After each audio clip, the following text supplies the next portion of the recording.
Creative Brain Candy by creators for creators.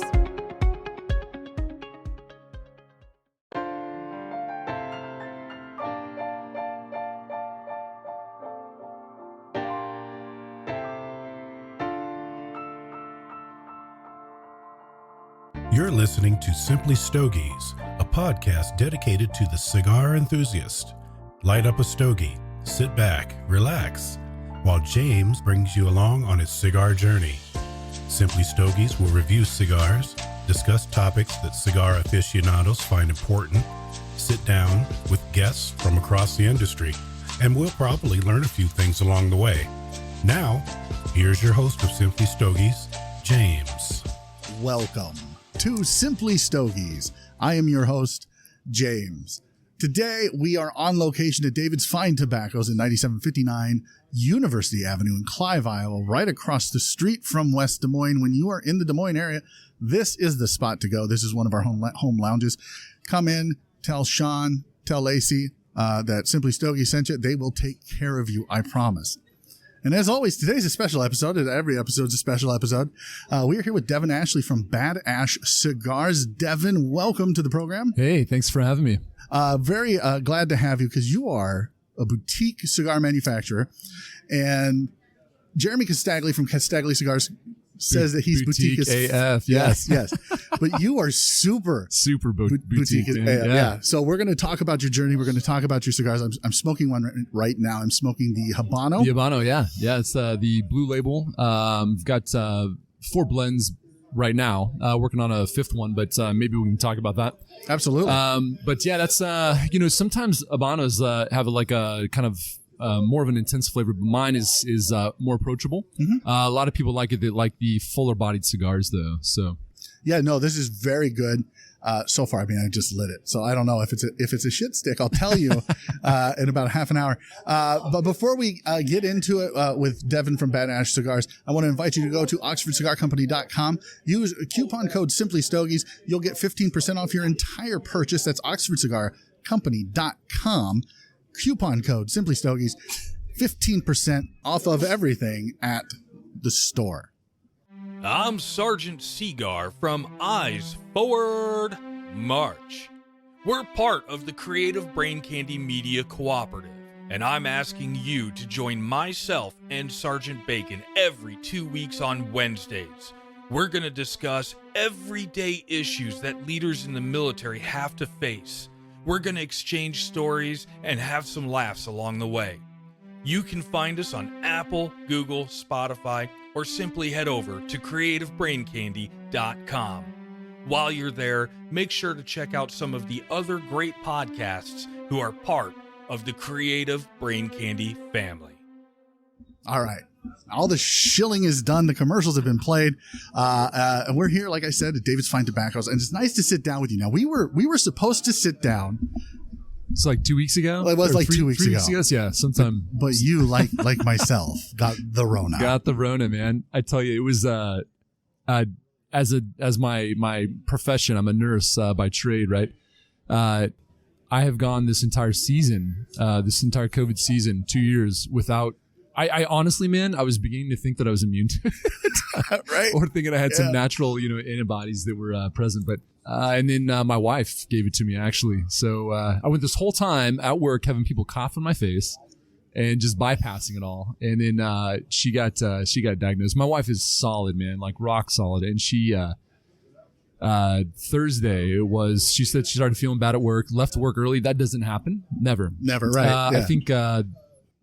So she went home and she had like 16 hours of sleep, and then woke up and like called in again and went to get tested. And sure enough, she was positive. So I had already been exposed to that, like, sleeping in the same bed and all that. And it's too late at that point. And I tried to, I slept in the basement for 2 days and tried to kind of separate myself from her and our girls. And then Thursday, when I was supposed to come back up here for work, I started feeling kind of poor, and I knew what it was. So I went and got tested. Yeah. That first test was negative, but the next day it was on. So it's funny because the day that I met you, the first day I met you, it was 6 days later is when I started got the tickle in my throat. And I'm like, it's just whatever. My kid, I probably got it from my kid or whatever. And it just progressively got worse. I had to cancel all my IG lives that I had planned. and it put me on my ass for Yeah, that's what you're saying, man. like almost a month. Like it was terrible. You know, it was remarkable. I don't really get sick ever either, but it was remarkable at how poor I felt for like definitely for 2 days. But beyond that third or fourth day, I was like, man, I got 10 days to kill. You know, so I rearranged my entire basement and took care of some housekeeping at the house that I really needed to do. So. Oh, well, that's good. I mean, yeah, COVID can give people some time off if it doesn't hit them very hard. You know, I just felt like I wanted to die for about 2 weeks. I was like, oh, just kill me. Just kill me. This sucks. I used to say, man, if I get COVID, I'm going to have like 2 weeks to I'm going to roll a shit ton of cigars. And it actually, I only rolled up maybe like 5 or 6 batches, but it wasn't quite as impressive as I thought it would be. But so you're a nurse. We're going to get into that because I think it's interesting that you're in the healthcare industry and you roll cigars. And so I want to talk about that. But I want to start where every good story starts at the beginning. Okay. How did you get into cigars? It is a funny story. So maybe I'll take a step back even further before my first cigar, but my earliest memory, period, is my dad was a biology professor at Missouri Western State University in St. Joe, Missouri. And my earliest memory is toddling down the hall. This is before the Clean Air Facility Act took place, and you, like professors especially, seem to have that allure, that pipe. They would smoke it at the the podium, right? The podium, yeah. I mean, maybe it was a pulpit. I mean, some of them might think it's a pulpit. Yeah. And so I remember walking down the hall, and I remember like these like puke green, yellow and green walls from the 70s, right? Yeah, you're dating yourself. Yeah. Well, yeah, I was born in 83, so this is probably like 80, I don't know, 82, 85 or 86, maybe, I don't know. It was my earliest memory. And I guess like we could look and see like when the Clean Air Facility Act came in, but I remember walking down the hall and that wafting of pipe tobacco just like coming out of his room, and it was... You know, it's funny how like that sense of smell is such a strong memory jogger. Yep. And so that was my first memory. I've always loved the smell of pipes. My dad doesn't smoke pipes anymore. He doesn't smoke at all. But so anyway, fast forward to, I guess I was 19. I went to the Dominican Republic on a mission trip with nice. It's like a local church group, and so we ended up having some time on the beach, and there were people peddling cigars, and I'm like, I'll buy some for gifts from my brother-in-law, right? Yeah. Well, I went home and I bought 6. So one was a box of 5, and then one was a single, right? Sure. So I smoked the single, and I was like, man, this is kind of fun, you know? I just went out on the porch late at night and smoked it, and so then none of them made it to my brother-in-law. I smoked them all, right? So that's kind of where it started, and I still have that cigar ring too. Do you really? Yeah. Oh, wow.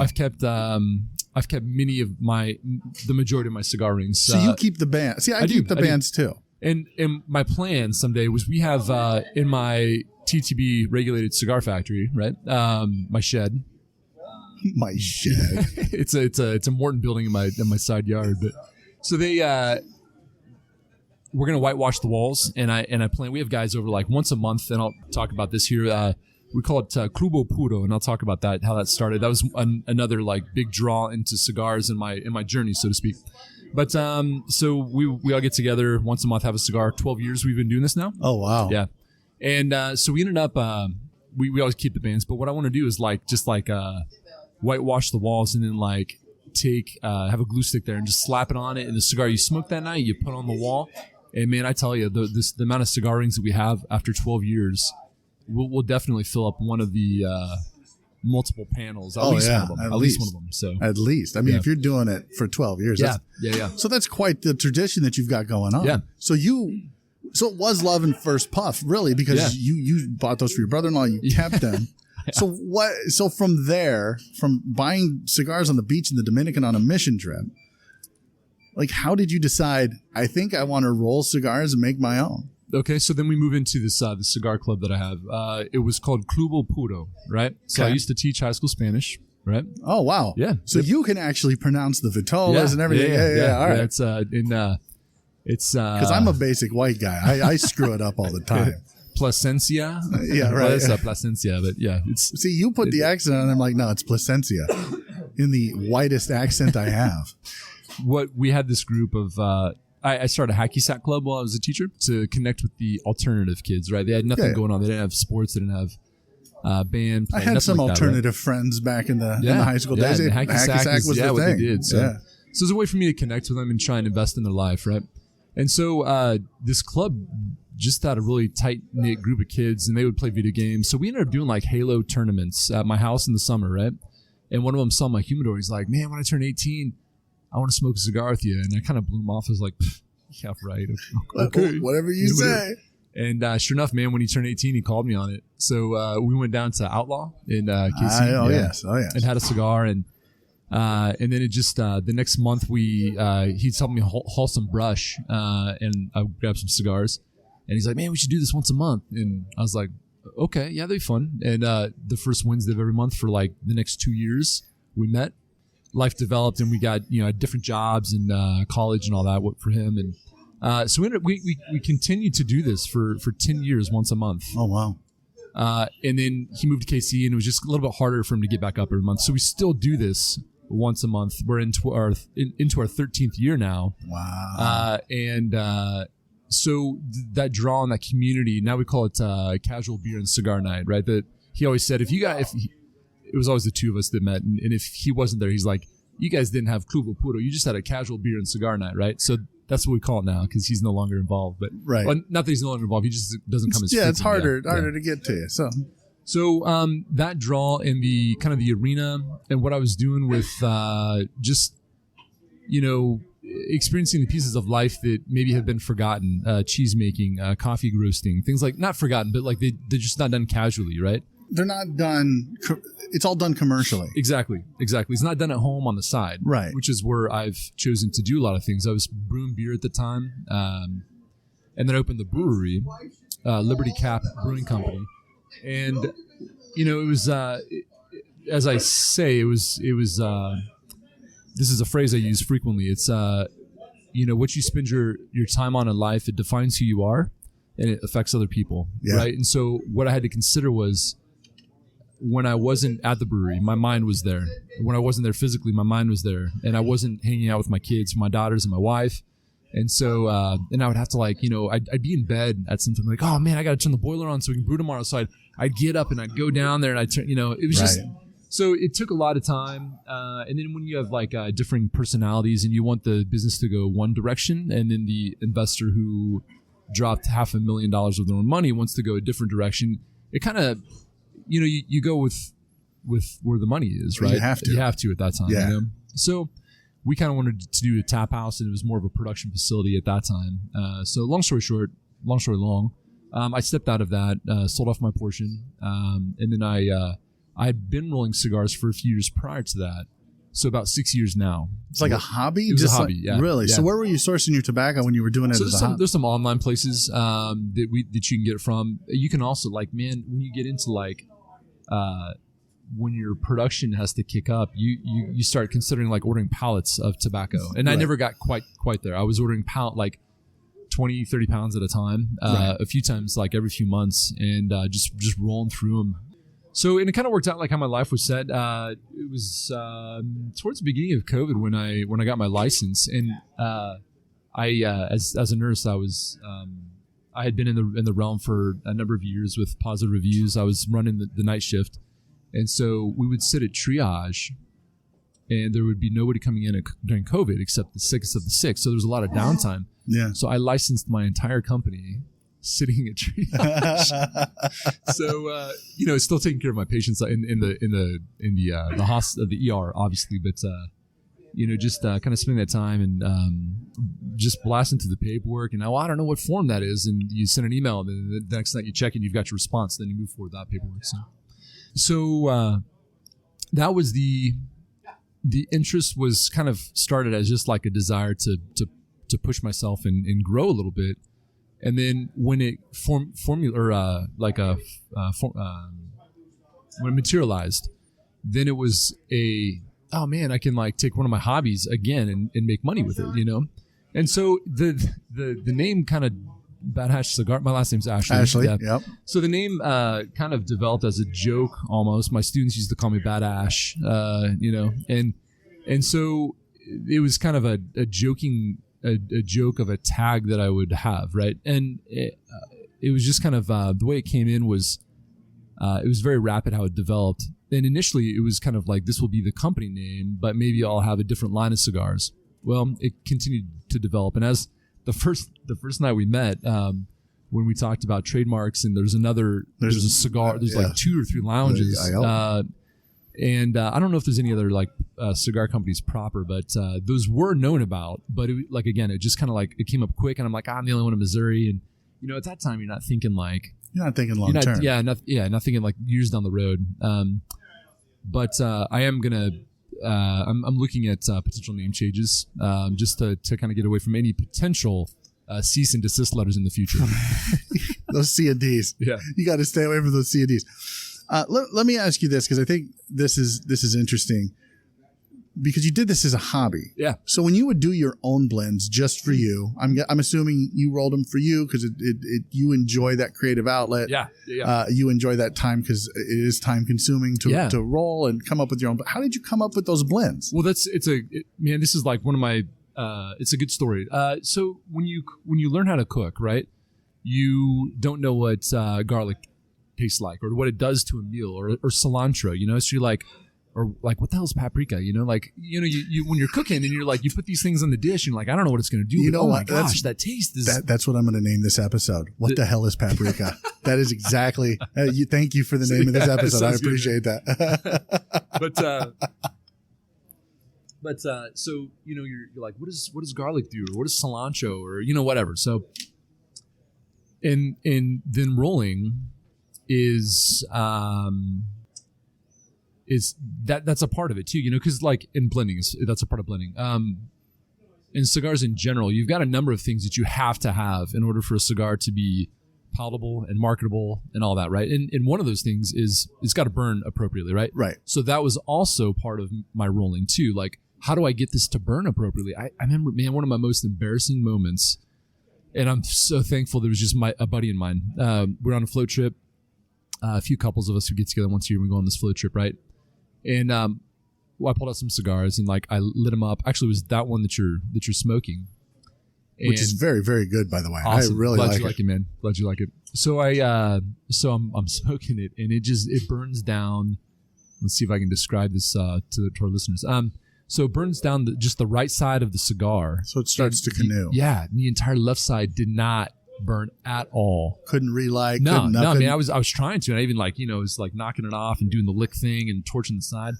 It was so embarrassing, and I was very fortunate that I smoked that one and not somebody else. So that's one of those things that, as you're learning how to roll and what makes a cigar marketable and appropriate and burning good, which are all things you have to call it a cigar and to even get out the door. Because a lot of consumers don't understand exactly what goes into it, because they just think you just roll the dead leaves up and you're good to go. But it's way more than that. Because you've got to have the right amount of airflow, you've got to have the right amount of combustibility. Yeah. Otherwise, you're gonna have a and when you get those cigars that canoe or that tunnel. That's part. It was rolled incorrectly. Like it was probably blended right, but it was rolled incorrectly. That's exactly it, because you've got to have you've got the different parts of the plant. You've got the top. You got the ligero, right? Yeah, and the stronger stuff is at the top. The mild stuff is at the bottom. Yep, because all the sun hits the top and the nutrients. The plant's putting all of its energy into developing those leaves, right? And then, so as you get down further down, there's less flavor. There's more combustibility in those leaves, though. The viso and the seco, and then so.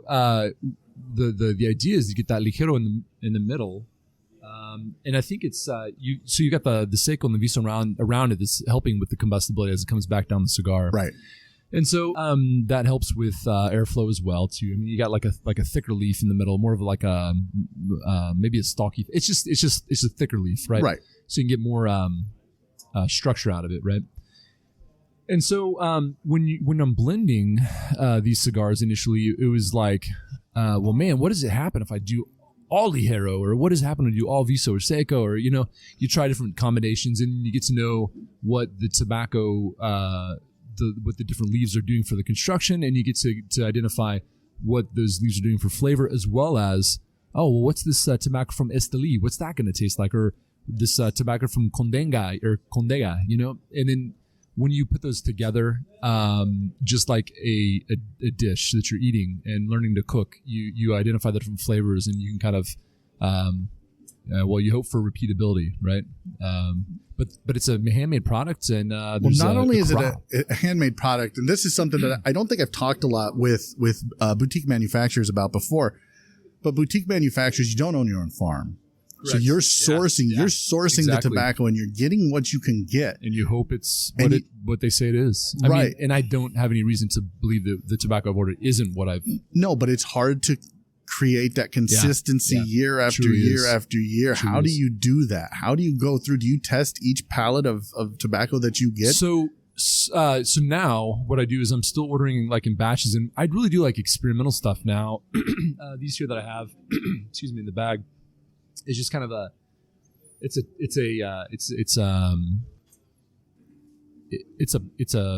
based in my Nicaraguan shade, which oddly enough is all Dominican tobacco. It's got a Nicaraguan shade leaf though. Yeah. But so it's more mild cigar, and it was rolled or blended with intent for new smokers that maybe didn't want a strong cigar that might be off-putting for them. Yep. So I'm doing more of I'm doing more of the experimental stuff here, but what I've got going on with what you're smoking is my product now that's outsourced, and so the only way that I would be able to stay consistent with my size, like in as I said or I shared with you, there's a finite amount of time which you spend your time on the funds. Yeah. So with that being said, I could spend all my time rolling and doing everything myself, or I could outsource and then spend my time going to cigar lounges and chatting, driving to KC and kind of trying to spread the brand, right? Right. And so that's what I had to do. So I worked with a company to kind of pull out these blends, and sent them all. At the time I had 5 blends. There's one, it's I call it my dark fire cured, and it's got like a dark fire cured tobacco for the wrapper, but it's got pipe tobacco inlaid in it, man. I should have brought you one. It's like phenomenal, man. The umami character there is just it's just so rich and just like luscious. So that's a great descriptor. Yeah, luscious. Man, it's great. It's great. I remember the first time I blended it. There was a brewery that opened up in my town, and before he opened up, he kind of had myself and some of our buddies over to just kind of check out the place, and he owned the building, so he let us like light up some cigars in the basement. He's got a speakeasy down there, so nice. But we it's an Angry Swede Brewing Company in St. Joe, Missouri. If you get a chance to stop by, it's a pretty great place. But so we lit up down there, and my buddy Joe and I, we were both smoking. I was like, dude, I was really impressed with what I had produced, and the flavor was spot on. So I've kind of adjusted a little bit to kind of make it. There's some burn issues with it first, just because the loose leaf that was kind of. Do you find yourself having to tweak the blend a little bit every time you get a new batch? Well, the dark fire cured, I intentionally tweak it. It's almost like a one-off, if you will. It's always got the pipe tobacco in it. It's always got the dark fire cured wrapper. But the ligero that I'll use, or the Vison Seco, I'll change that up a little bit, maybe from a different country even, not just different regions, to try and kind of see, again, what's the new flavor I can get out of this. Yeah. So that's kind of where I'm at with that. But again, back to the question about repeatability, using the company that I use, that I'm working with right now. Do you want to say the name of the company? Yeah. MJ Frias. So if for those of you who have listened to the program for a while, you'll remember earlier this year, may have been this year, where I sat down with Jeremy Besecker, from Southern Deep South Cigars, and MJ Frias. He's one of the sales managers there at MJ Frias. I was there in their warehouse, had a great time with him, and I think it was Dominic. Just great dudes, and they know their stuff, and they're just like we don't understand why more people don't do this, because it's so easy now to source the tobacco. Like, we don't understand why more people don't do it. Yeah, and I think, maybe there are companies out there, but my guy is Chris, and he's made it so easy to. It's so easy to work with him. Like, I just tell him what I need, and he's like, I got you, man. I'm not sure, like. I don't know if he's like part of the family or not, but like I almost feel like there's like a mafia style. Sorry, Chris, but no, I really think like he's a good dude. Like they're all great dudes there, right? They're just really good dudes. So the thing for that was I had it took a number of rounds for me to like I sent him my kind of my blends and like this is what I got here for this blend, and the Nicaragua shade spot on right off the bat. Robusto 5x50, spot on. It's exactly what I said. It's like that it's a non-offensive cigar for that new smoker, right? Right. And that's what I was going for. The Habano that you're smoking and what I call my GQ is which I've smoked the GQ. Yeah, that's that's the flagship. That was my first cigar. That the blend was like the one that I had developed and kind of it's the flagship. Yeah, you nailed it, right? And you were very happy with that, and you should be. And I kept that one. Yeah. And so it took like 3 rounds of prototypes to be sent, and I was like, hey man, I need a little more ligero, a little more flavor, and so they'd send me another prototype, and 3 times it's like, man, I need more flavor in it, and I still wanted a little more flavor in the Habano, and that's I have something kind of in the works where I'll have a 5th flagship come on. Then I'm kind of working in behind the scenes, and I'll let you know, and I'll send you one once I finally get it, and I'll tell you more about it at that time. But so it's going to be a different producer, but it's not going to replace that one, but it's going to be an additional, like a Maduro. But nice. Anyway, so having somebody else do it, a number of things, right? Again, it gives me my time back, allows me to invest my time in other ways with my family, one, and then also with my spare time to go and make my sales in KC and here in Iowa. Yeah, all Iowa, over the Midwest. Right, Tulsa. I've got shops in Oklahoma. I've got shops in Montana, Missouri, a number of places, and then also I'm working with a cigar shop here, Iowa Cigar Company. Iowa Cigar Company. Yeah. Matter of fact, you're having an event, right? Yeah, we're having an event. We've got a date, 2 dates set up, and I think I nailed it with. Let me just double check. March 9th, I'm going to be on site rolling at Iowa Cigar Company in here in Des Moines. Yeah, March 9th is, and that's Chad and Charlie. Mm-hmm. Just so you guys know, I'm going to be there March 9th. There you go, March 9th. Come out. You can meet Devin. Great dude, and they're really great cigars. They really are. Awesome. You can see how he does this live and in person, and then you can bother him while he's trying to roll. So we just nailed this day. We've been trying to work on like an event for some time. We thought about like it was going to be in December, but again, I got COVID and just kind of squished things and pushed things back a little bit. You know, and really the time when cigar purchasing and smoking increases in the spring is when we're going to do the event. So March 9th, Iowa Cigar Company. But so I think that's a good segue because you're talking about how, cigar smoking increases. Like we're in the second cigar boom. I don't think anybody would say that we're not. And so there are small companies like yours popping up all over, and it's a lot different than it was in the first cigar boom in the 90s where, it's these fly-by-night companies just trying to make money. You're a creator, and you're trying to express yourself through your creation. What challenges are you seeing as someone who's going out to the lounges and saying, hey, I've got this new product, let's get it in here and get it in the hands of your consumers and see what happens? So I can try and give a verbal description of the humidor, the walk-in humidor behind you. Floor to ceiling shelves packed. There is a space over there about 6 inches wide. And I'm like, man, I could get a box in here. but there's a ton of stuff on the floor too. Yeah. And Eric here had I was talking with him a few weeks ago, and he was talking about building some sort of like a mobile cart. Mm-hmm. And if he did that, then he'd be able to get more product in there, or get them off the off the floor. Yeah. And so that's it, man. I mean, like there is not.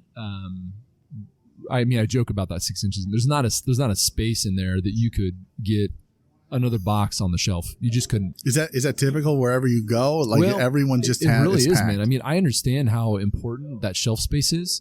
So that's why what my approach will be, and it has been, is like, let me come and do an event, a pop-up event where I don't require your shelf space right now, but I come in and we promote it like a few weeks ahead of time. You put a sign on your door, your social medias promote it. And I come in and I sit down and I roll cigars for your customers. And I can't, like legally from like TTB perspective, the cigars roll there cannot be given out. They have to go back to my factory and go into the tax paid Right. area before they can like leave again. There's a lot of hoops. And I've tried to be like hyper vigilant about like following all the rules because But there's a lot. I hate confrontation, man. And that would just be so like, so anyway, I take really good notes, like with, I've got like spreadsheets with like the amount that I've produced and, like the waste and expense. I mean, I've got it all like an Excel spreadsheet. And so, but that event, like a pop-up event where I come and I, give stuff away. I got hats and I got shirts and I got metal signs. And I just actually had, there's a guy in KC. I'm going to give him a shout out. He does this on the side, and you have to check him out on you have to check him out on Facebook. So I got this guy that I met on Facebook, and how about this? Two notes. I've got as we speak, a website in development, and then you can contact me through that. It's badashtobacco.com. There you go. I'll put that in the show notes. Badashtobacco.com. And not Bad Ash Cigar Company, because that's taken, but badashtobacco.com. And then also I have my Instagram, Bad Ash Tobacco, and then you can find me also on Facebook with Bad Ash. I think it's like the hashtag Bad Ash Tobacco as well on Facebook. But my logo is it's what I would say is the spiritual representation of myself. I used to have dreadlocks down to my waist, and before I was a teacher. Wow. I can't imagine that. I'll show you a picture here. Because you're just so our listeners know, you're bald. Yeah. Like you shave the head, the whole 9 yards. Yep. You're like, nope. Yeah. Bald is beautiful, right? But, it is. Look, if I could pull off bald, I would. Absolutely. Because I love it. I actually just can't pull off hair. Well, that was thanks to my dad, right? Yeah. My gene pool. Thanks, Dad. But so anyway, it's the logo is triangle body, the head, and dreadlocks, and that was the spiritual representation of myself. And one of my buddies actually is like, dude, that's like because I rolled some culebras, right? And and he's like, man, this is like the physical representation of your logo, I was like, yeah, that's accurate. It's a manifestation of that. But so that's my Facebook. When you see that icon, badashtobacco.com or badashtobacco.com, but Bad Ash Cigar Company on Facebook. Yeah, and if you want to see what his logo looks like, you go to his website, or you can also just check out our Instagram, Simply Stogies Podcast, and that because that's what I'll use for the to promote the episode. Cool. I'll use that because I think it's a cool looking logo. And you told me last time that's kind of what it was. You used to have the dreads, so I think that's cool. It's very personal for you. Yeah, it really was, man. And it's been I would say it's kind of like my personal brand. Like that's how I used to write a lot. And when I would have these, I would write, I would draw to go with it. And the drawings were very elaborate and not really not commercialized, right? So I had a company in KC take the logo that I had been doing for years and commercialize it. And that's what came up. So nice. Much more printable, right? Mm-hmm. And let me ask you this, because it is personal for you, right? Yeah. This is an expression for you. This is an expression of yourself. This is an extension of you. This is your creativity. Do you, with all the hoops that you jumped through for the FDA, and we kind of talked about this a little bit before we started recording, do you feel like this is like the cigar fight should be more of a First Amendment thing? From the art on the box and the band to the cigars and how they're rolled, it is sincerely and definitely an art. Dude, you brought up a really good point. One of my buddies, my guy, like one of the reasons my cigar company is successful as it's been for me is my buddy Patrick, who he runs this bottle shop in St. Joe, and he really he's kind of like he directs people towards my product. There's a lot of stuff in the humidor, but why does somebody take mine versus CAO or a Plasencia or whatever the case is?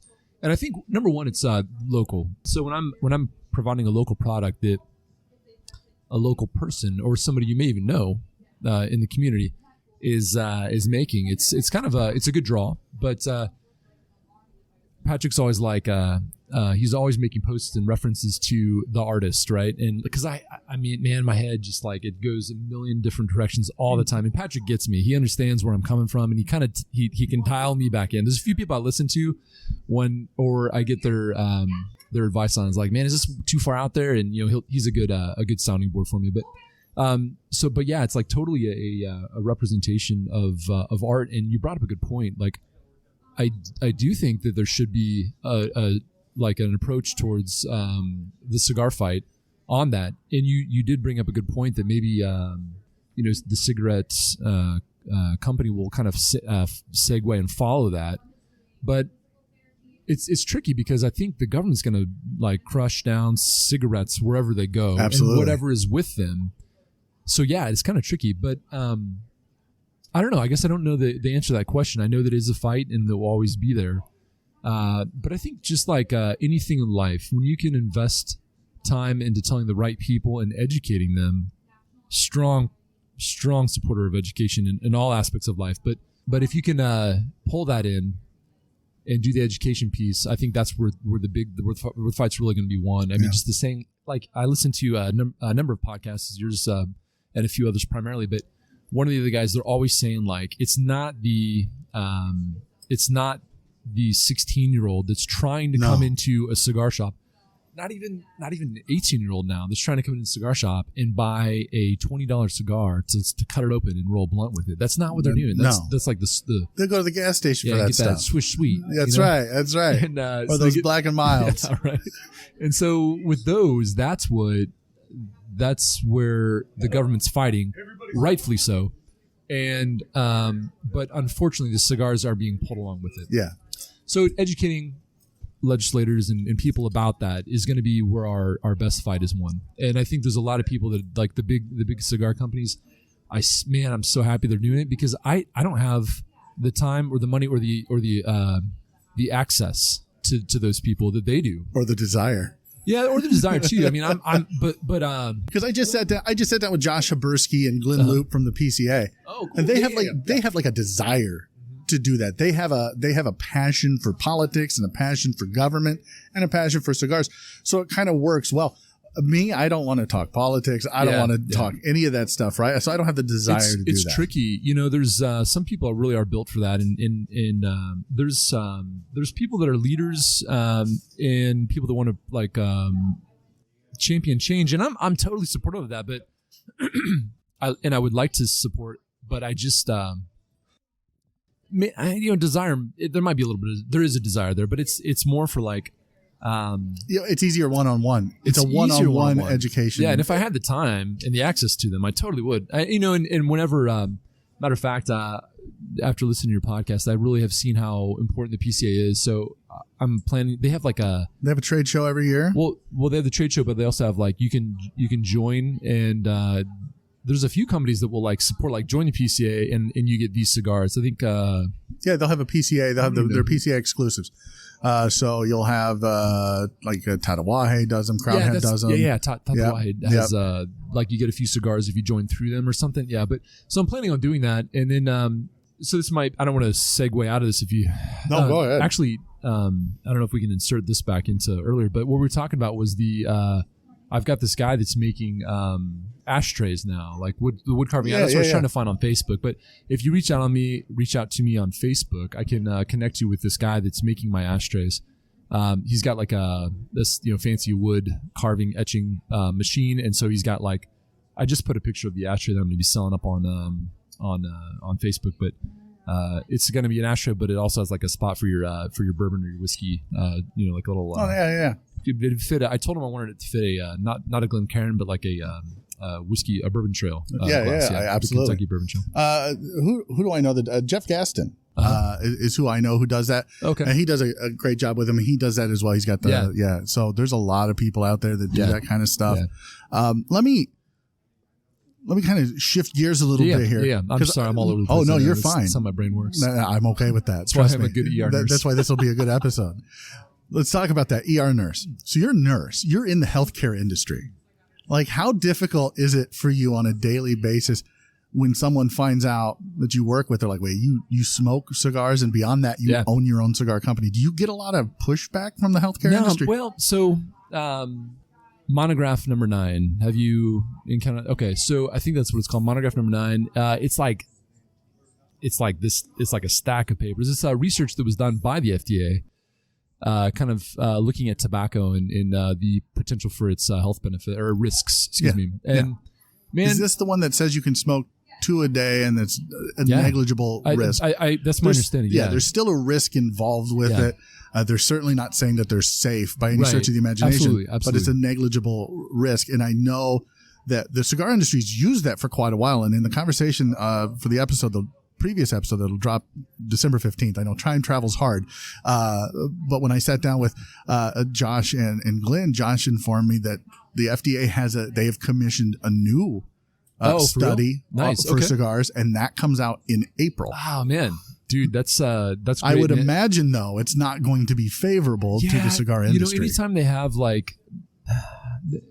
and again, you would like to think that everyone running the show has got pure intentions and but they don't. Doesn't have an agenda, but they don't, and so you have that type of thing that there's going to be an agenda that's pushed, and I hope that it at least doesn't hit cigars again. Again, there's enough tax money flowing in right now. It's just you don't need to. And here's the other thing too, you raise the taxes enough to try and bring in revenue, but all you're doing is hurting the mom and pop shops. Absolutely. Because they're going to raise their prices. Less people are going to buy. Absolutely. And then they might go out of business. There's... Well, and beyond that, can you really legislate morality? I think that's really what it comes down to is, can you legislate morality? And I think we've found throughout the history of I don't know, planet Earth, it's very hard to do that. And I'm not sure that the government should be in the business of trying to tell people what they can and can't do. Yeah, I think most of us, personal politics, I think a smaller government is kind of a favorite thing, Yes. People just, I don't know, if people could govern themselves a little bit better and just be more responsible, that's all I want, is people to be socially responsible for what is in their care. Yeah. And that doesn't happen. People suck and they that's just human nature. Is to suck. And to pull in and to, get something for nothing. It's all over the place, but well, and and this kind of goes back into the cigar industry. We are consumers, especially here in America. We are consumers first and foremost. We hardly produce anything anymore. Yeah. We consume.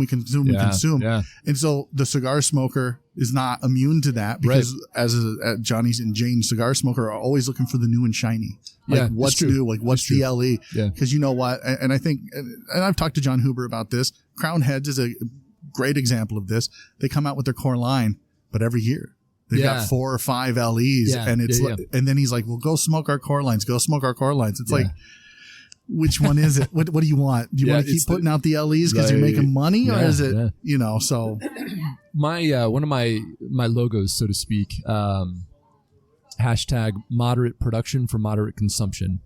That's always been when I was making beer. That was my thing. Moderate production for moderate consumption. Anything in moderation. Almost anything in moderation, is. I don't think meth in moderation is good. Dude, I can tell you some stories about my line of work, man. I bet. The butter churning gave it away, but that's not gonna translate. That won't translate well. However, just if you're listening to this, just pretend like you're churning butter, and you'll understand. You'll get it. Pretend like your body is a butter churning machine. But. Moderate production for moderate consumption. So most things in life that you can consume in moderation are bad. okay. Aren't bad. And I think so. To answer your question, ultimately, as a nurse, where does that balance? Does that balance exist? And for me, it does. I don't go overboard. So you've never had a doctor or a fellow nurse just look at you like you grew a second head? Never had another nurse do it, and I don't talk with too many docs about it. Because I know doctors who smoke cigars. Yeah, absolutely. And moderation, man. It's all, and it's you get differences in practice for one, and then you get differences in lifestyle. And I think some of those that understand some of the there's so much to say about for mental health. Oh, absolutely. There's so much to say about being able to sit down and clear your head. Slow down. It forces you to slow down. You can't smoke it fast. It's not a cigarette. So you're sitting there for an hour, hour and a half, sometimes 2 hours, and you just get to be with your thoughts, or better yet, because it is supposed to be communal, you're there with your friends. Yeah. You're there with new people that you've met in a lounge. Yeah, absolutely. Absolutely. I have, I used to say there's no such thing as a bad experience with a cigar. And I'll come back to that in a second. But because of that, exactly, right? When you're smoking a cigar, usually it should be you're kind of dropping the pace, you're kicking back, you're maybe lounging, you're sitting Absolutely. around, you're enjoying your friendship and your fellowship. So I will say this, that I try not to light up a cigar when my mind's not in the right place. If I'm upset about something, or if because then it becomes a habit. It's an escape, and it's not supposed to. And that connection too of like, man, I smoke the cigar when I'm stressed, and I remember these flavors, and it's just like I said earlier, sense of smell has such a strong jog of memories, or taste too. Well, yeah, like you said, your first memories of that. Yeah, my pipe earliest smoke. memory Yeah, is walking down that hall at Missouri Western State University, and people say that like, oh, my grandfather smoked cigars. I just love the smell of cigars. Like I don't smoke, but I love the smell. Yeah, and pipes too, man. I mean, that was the thing. Sure. If you're a pipe smoker, cool. That's fine. I actually, when I got my license, I filled out the paperwork to make pipe tobacco as well. But really? I haven't done it, man. I want to so bad. I got some buddies that's their thing, and I want to do it for them. But it's just another thing that I know how my brain works, and if I like start on that path, man, you're just gonna go right down it. It'll be like, where am I going with this? So, and cigars are. There's such a wide realm for development and what you can do. One of my core life values, but which translates into my cigar company, is this concept of global citizenship. Mm-hmm. And that's kind of it's not a term that when I tell this story, that's kind of where I think it kind of falls in this category, right? But I've traveled a lot. 38 years old. I've been to 37 countries outside the U.S. Wow. I was like, man, I'm going to be one country ahead of my age, right? When you get kids and the other responsibilities of life, it kind of falls back, right? Yeah, so, not going to happen. But a lot of them with Spanish speaking and just pleasure travel or travel for some mission trips have taken me to some of these countries, third world countries, where you go and you see where people live when they don't have like a support structure. Kids specifically is where I'm going with this. I've been to, when I think about like Nicaragua, Cuba, the Dominican Republic. Yes. There's a lot of Mexico. There's a lot of places I've been with, Spanish speaking countries specifically, but the ones that really demonstrated the poverty of the trip kind of encountered that. Cuba and Dominican Republic and Nicaragua. I remember when I was walking down one of the main streets in Cuba. I remember when I was living in Mexico, and while I was there, I jumped ship. Maybe I shouldn't tell the State Department that I did this in 2005 when it was illegal. But it was such an eye-opening experience. Like walking down the main strip there and looking. I remember like looking to the right, and here's El Capitolio, and it's got like whitewashed walls. The stone is pristine. Mm-hmm. The grass is all like the exact same height. There's no cracks in the sidewalk, and they got these ornate lights. And then I look across the street, and I remember like thinking, man, this building's like run down. The dichotomy between the haves and the have-nots is 100 in a communist country, man. Absolutely. I mean, like everything there screamed communism gone bad, but it was a good experience. Not for that, but like just eye-opening, right?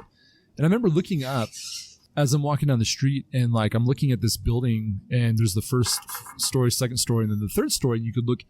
Some woman was standing on the balcony, and I looked past her, and I could see the sky, and it was the third, not the roof that she was on, but the third floor. The whole roof had fallen in.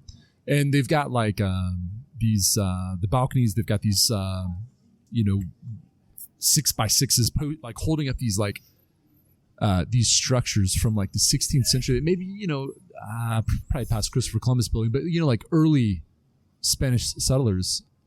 And it's such a magnificent building, but it's just falling apart. Saying that, and then saying this next thing just to kind of demonstrate the poverty, but. So Nicaragua, Dominican Republic, if you don't have that structure as a child, you're living in the dump. You're digging through it every day to find your food, to find your next meal, to find whatever you can maybe sell. I don't know, but that's why my this concept of global citizenship. Every box that I sell, I have a portion. It's approximately 10%. I have a few orphanages that I work with, and I send them money.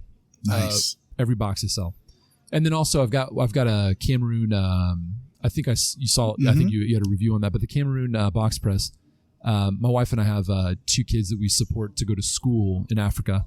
Wow. It's not actually in Cameroon, but it's there's some Ugandan kids. My wife went there on a cultural exchange, books for kids or something. Anyway, that, and then I've got 2 missionary orphanages that I work with in the DR and in Nicaragua. I'm looking for one for the Habano in Mexico. So if anybody has a reputable orphanage taking care of kids in Mexico that they would like me to look into supporting, I would like to know, and you can reach out to me on Facebook or Instagram. Or that's awesome. That's just another dimension to Bad Ash Cigars. Yeah.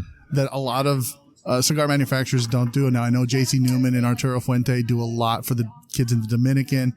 Every year they put out their, Taste of America, where it's it's like $50 for the box, and 100% of the proceeds go to the schools in the Dominican.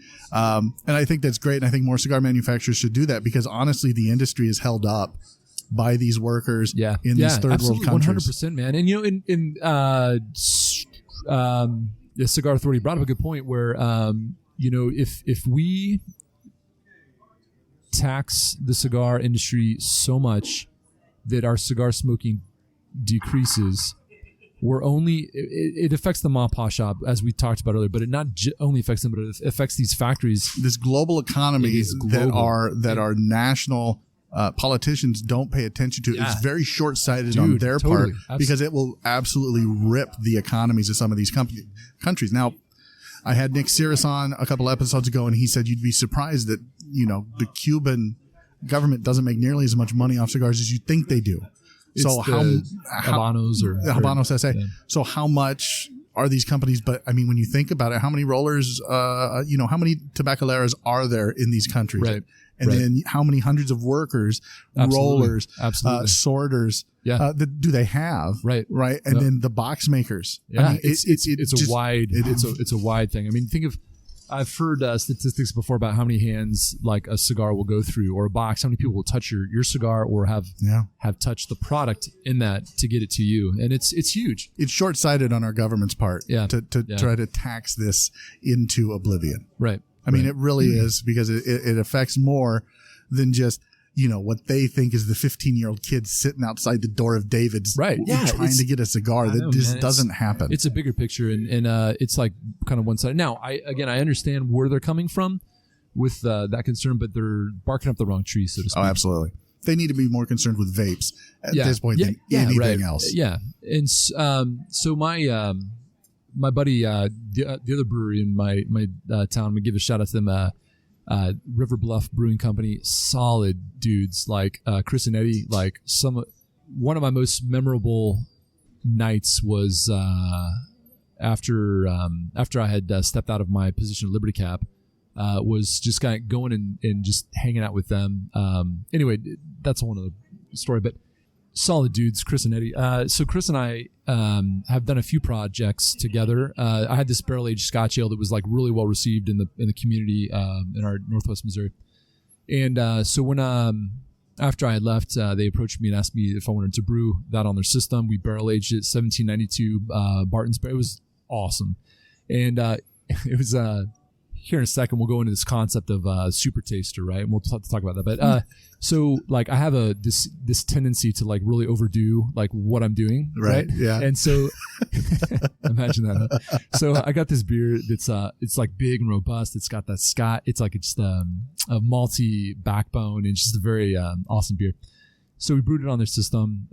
We sold out like all the bottles like in like 43 minutes or something. We had like cases of bottles that we had spent all this time on waxing. And because that went well, Chris and I did like this side project. And what we have now is 2 barrels, 60-gallon whiskey barrels that we've got a Belgian barrel-aged Saison in it.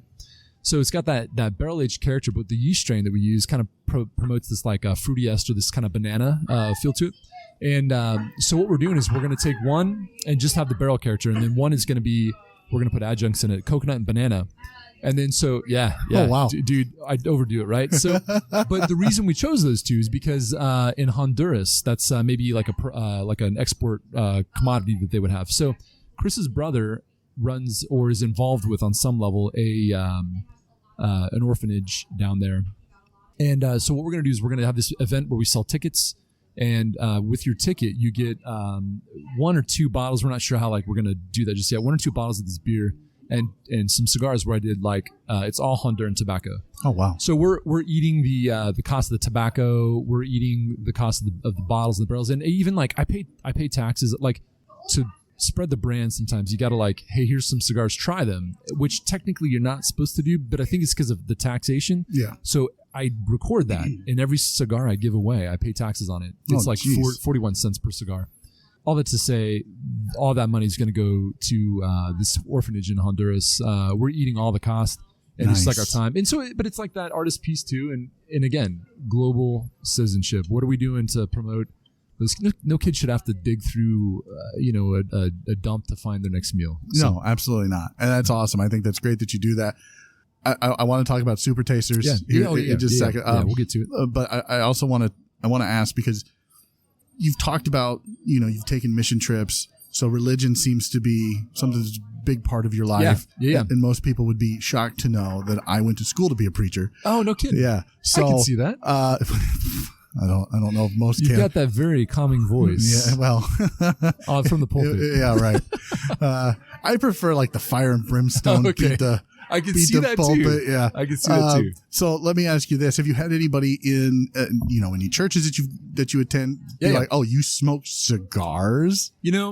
So we could get into the scriptures because what everybody will pull up is your body is a temple. Yeah. Yep. So again, I physiologically know what is happening to my body when I smoke a cigar. The epithelial lining in my mouth is maybe being altered a little bit. There's smoke into my lungs, which could be a little bit off. However, anybody that ever says that, I'll say, well, when was the last time you had fast food? And what is that doing to your body? What is that doing? Right? Absolutely. So there's some approaches that would counter that, but it goes back to my life motto: moderate production for moderate consumption. Yeah. And you got... Your listeners out there should hashtag that. Hashtag moderate production for hashtag moderate consumption. That's you'll see a number of posts and it continues to increase the more I use it on my social medias. So I don't know if you saw if you've seen posts from the Casual Beer and Cigar Night Instagram. Mm-mm. So it's casual _ beer _ and _ cigar _ night. Yeah, Casual Beer and Cigar Night. And that's actually I had one when you talked about the Castagli.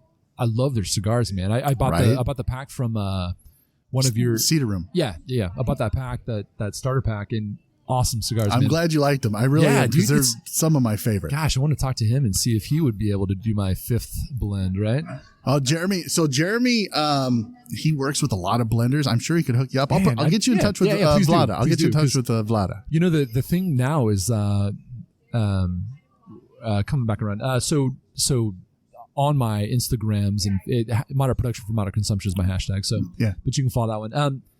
Now my thing is I'm encountering these producers, right, for maybe an outsourcing piece, but I had a local company doing my cigar rings, and I think it was, I don't want to assume, but it seemed like it was an annoying project to have, my cigar rings. Yeah. So they actually told me they wouldn't produce them anymore. Oh, wow. It was kind of oh man. And I don't know, maybe I was being too needy with what I was requesting, but all this to say, I don't have a cigar ring producer now, so I'm gonna have to find a new one. So any cigar ring producers out there, please get a hold of me. What about doesn't Jeremy has a cigar band?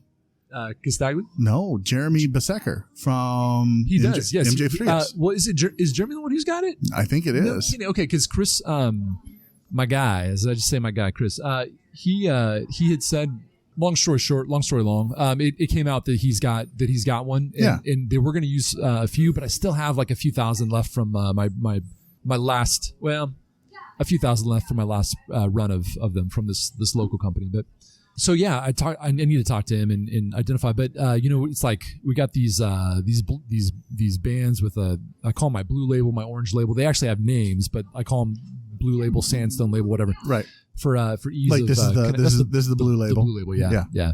Which I do like the bands. Yeah. I do like the bands a lot.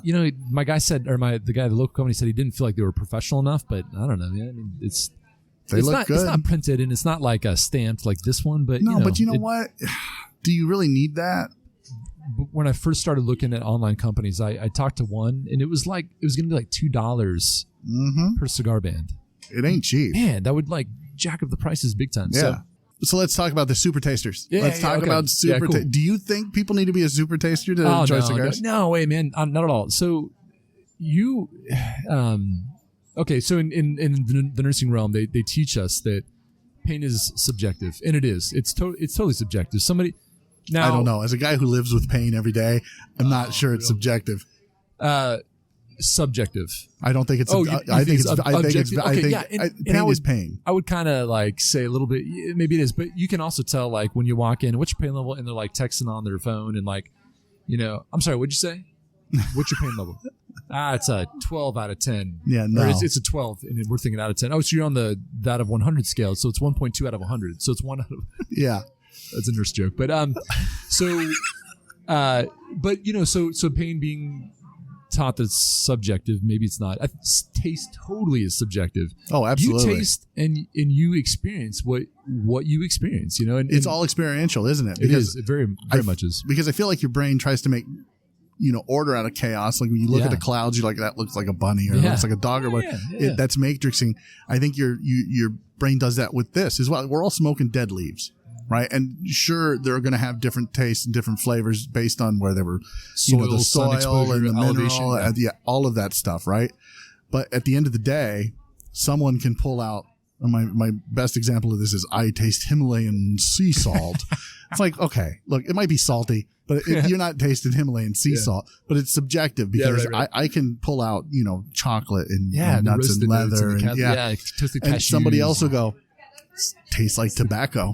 You taste and smoke, you fucking asshole. That's exactly it. That's exactly that's a tag from another podcast. Yeah, no, and that's exactly it, though. I think it is very subjective because somebody could smoke a Padron and go, oh, this is terrible. It's off-putting. It's too harsh. And someone else is like, what are you talking about? This is one of the best cigars I've ever had. Yeah, absolutely. It's subjective. Yeah. And, it kind of goes back to like when you think about, okay, so say this and then we'll get to the super taster. But like, the chemically perception in your mouth of cilantro for many people is like, man, it's got this great, like how do you even describe cilantro? I don't know, I describe it as cilantro. Yeah. Right? Yeah. Like how do you, but some people go, it tastes like dish soap or oil is what they like. They think it tastes like gasoline. And oh man, I'm so glad that I taste it and I perceive it as cilantro as we know it, right? But there's this book I was reading. It's called Whiskey Tasting. I can't remember the author right off the top of my head, but it's a really great book, and I recommend it for anyone. When I got into whiskey a number of years ago, I wanted to be able to like pick out the nuances and get past the burn, right? And I've effectively been able to do that. But it's also translated over into cigars. But in this book, he talks. Is it just practice for you? Is it just over and over like the same thing? Trying to figure it, trying to be able to encounter that burn and be able to handle it and to get past it. Yeah, and some like the barrel proofs are a little bit harder to do that. But man, that barrel character. And this is exactly why this kind of like a lot of things we talked about today kind of like sum up right here. But 25% of the population is theorized to be a super taster. Right. Okay. So you got that they can pick out like, they smoke that cigar. They can pick out those nuances that are a little more specific than just the simple things that they can pick, or the complex things that they can pick out are present with whatever food they can relate it to, or tobacco or cacao or whatever. Yeah. And then there's like, and same thing with beer. I've got a buddy, my buddy Vinny is a super taster. All of us know that Vinny's a super taster, and he's able to pick out all these like nuances of these beers and kind of like identify the flavor profile. And you're like, oh yeah. And there's that piece there where you're with people where it's like the power of suggestion. We always say that and be like, man, I didn't think about that until you said it, but maybe I wouldn't have. But since you said it, I'm going to get it now. But then there's like the next 50% of the population is kind of like a regular taster, right? They get some of those things, but maybe they're not on that heightened level. My wife is a super taster, right? With cooking. And then you get into like that other 25%, which I think is where I am. And I'll tell you why. When I make a beer, when I make a cheese, or when I do a cigar, right? When I blend things, I want that flavor to be like up in front. And I think it made sense when I read this, because I always was into like big, robust Barolos, the big wines, the Super Tuscans and that barrel character that was in them. And then when I transitioned, because wine was my first love, and then when I transferred to beer, I couldn't stand IPAs at first. But then when I got more into it, I still can't stand IPAs. And the funny, not the funny thing, but the thing for me is like this old style West Coast IPA. I used to like them and enjoy them. There's some like Pliny the Elder, like beers that people went after. Yeah, they're not really what people want nowadays. People want like those East Coast IPAs, the New England style, the lactose, like the ones that have like more, not so much bitterness, but more of the flavor and the sweetness. And I think, side note, all of that we're experiencing is kind of referencing. Think about this, right? You're referencing what cereals you ate and ate as a kid. Yeah. That's what you want now. You want that, absolutely. You want that big that nostalgia, that stout that had like the Cocoa Pebbles in it, or that stout that had Fruity Pebble, or that IPA that had Fruity Pebbles. But anyway, whenever I would do something, beer included, I'd do like these adjuncts that were just like way over the top. And my guys Patrick and Vinny too were able to kind of like dial me back in and be like, man, you're kind of overshooting it there. And so I had to find that kind of that balance for what my taste buds were perceiving as a non-super taster, and what I was producing for the general population, which is in the middle and would think it was over the top, right? Yeah. So that's the concept of super tasting. That it's not mine. I'm kind of reading things and adopting it. And again, whiskey tasting, I can't remember the author right now, but it's a good book and I'd recommend it. I honestly have to say this is a well-balanced cigar. There's a lot of flavor. It's definitely full flavor. I think it's medium body. I don't think it's. So the flavor's there. There's nuance. There's subtleties. There's complexities to it. I think you've done a great job with it. Yeah, thanks, man. Before we get out of here, I like to have a little fun with my guests. So I'm going to ask you, because you've been smoking cigars now for quite a while. Yeah. And you've been rolling your own for quite a while. 18 years. Yeah. 6 years. How many cigars do you have in your collection at home right now? Oh, man. So I have a walk-in humidor now. At home? At home. Must be rough. Dude, my wife is awesome. Like she lets me get away with murder just about. I'll send some pictures to you, but actually right now, my buddy helped me build it. But I had this 4x8 room. It's actually a safe room for the storm, right? no, that's necessity. Yeah, right. It meets purpose. Like I have to have room for my cigars. It was totally. And so what I did was I framed in the walls. I had a buddy who's an electrician. He did the electrical work. He's done a lot of work on a house. And then I did a vapor barrier, mold and mildew resistant drywall. And then on top of that, I put cedar planks, sides, walls, ceiling. Wow. And I got all these shelves with. I got a buddy who's like, he's got a friend. He's like, hey, this guy's got like, he's building his own house and he's got all the cedar that he doesn't need. So I go to this guy's place to like pick up some of the cedar, and he's out in the middle of like BFE and like middle of Kansas, right? It took me like an hour and a half to get there. Middle of Kansas is definitely BFE. Dude, and he was building, he bought this like industrial sized mill, and he's cutting trees off his property. He's running through the mill, and he had the cedar imported from somewhere, and he had all this cedar left over after he did his porch, and so I go thinking I'm going to spend like $300 on cedar, right? It was in the middle of like when the wood prices were out astronomical. Yeah. And so I show up with my trailer and I'm like, yeah, well, and I told him I wanted the finished ones. And so, I got these left over. I'm not going to use them. I was like, well, how much you want for these? And he's like, I don't know, $10 a board. I'm like, done. 8 feet long. Oh, wow. How deep are they? Like 12 inches deep. 8 feet, like $10 a board. You couldn't even buy it that much. So needless to say, I bought extra, and I've used those for the shelves in this room. I've also got some like some other fancy woods in there too. But anyway, so to answer your question, in this humidor, I've gosh, man, I don't know. Guesstimate. 1,500 easily cigars. You got me beat. With my own 1,500, and then I've also got like a lot of product in there too.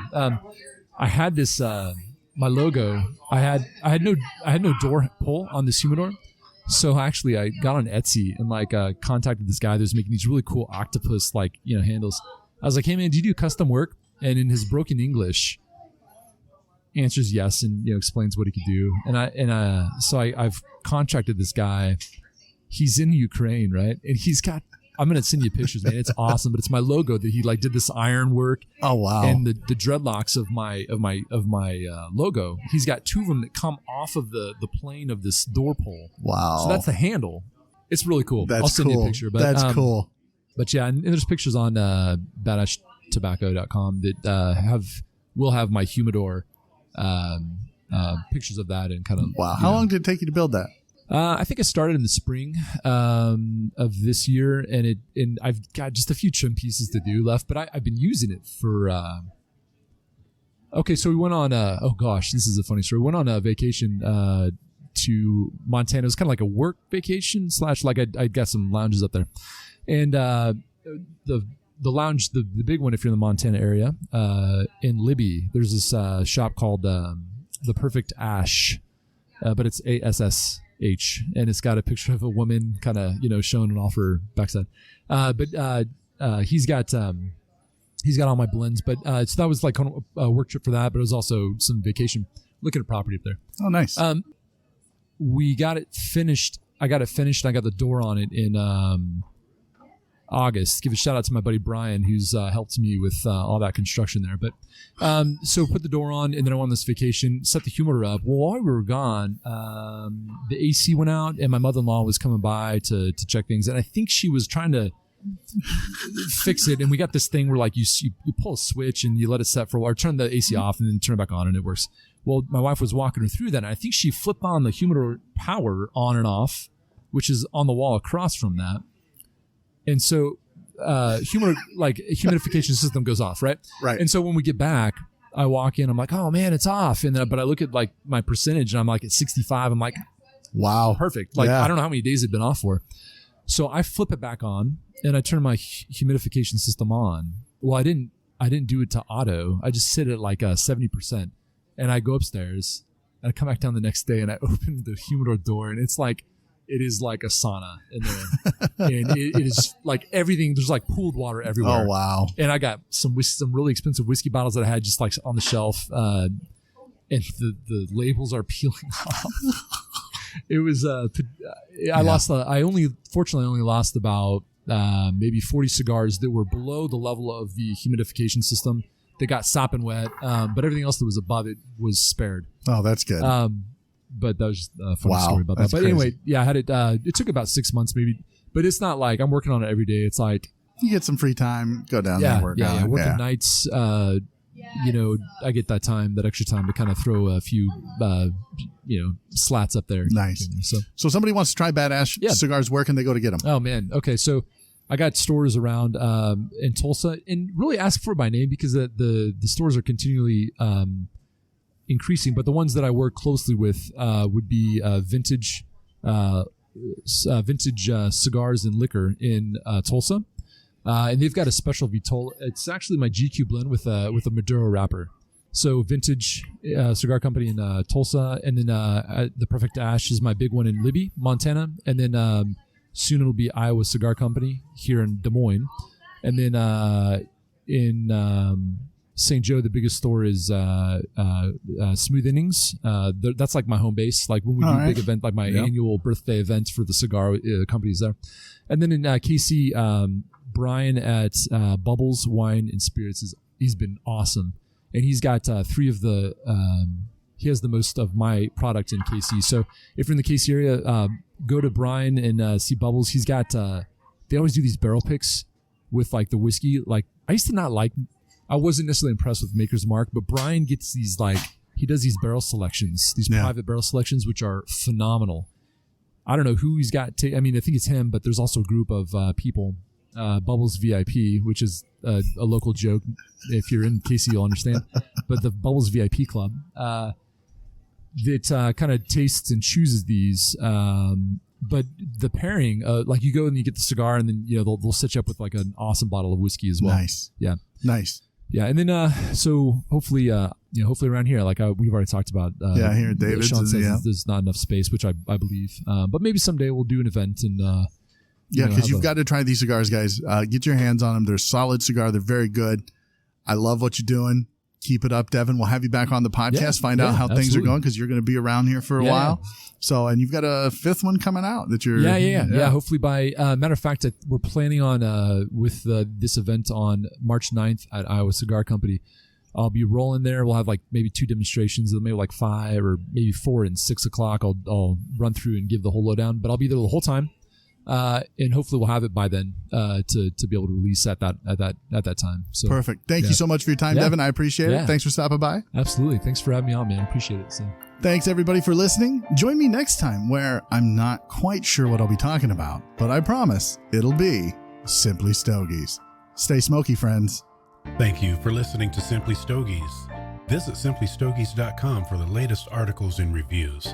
Subscribe to our YouTube channel for the latest in video content, and please rate and review Simply Stogies on Apple Podcasts, Google Podcasts, iHeartRadio, and Spotify.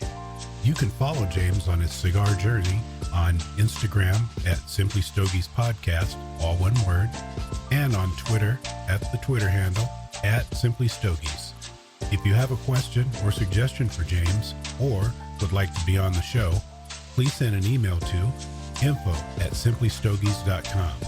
The views and opinions expressed by James and his guests are their own and do not reflect those of Creative Brain Candy or their affiliates.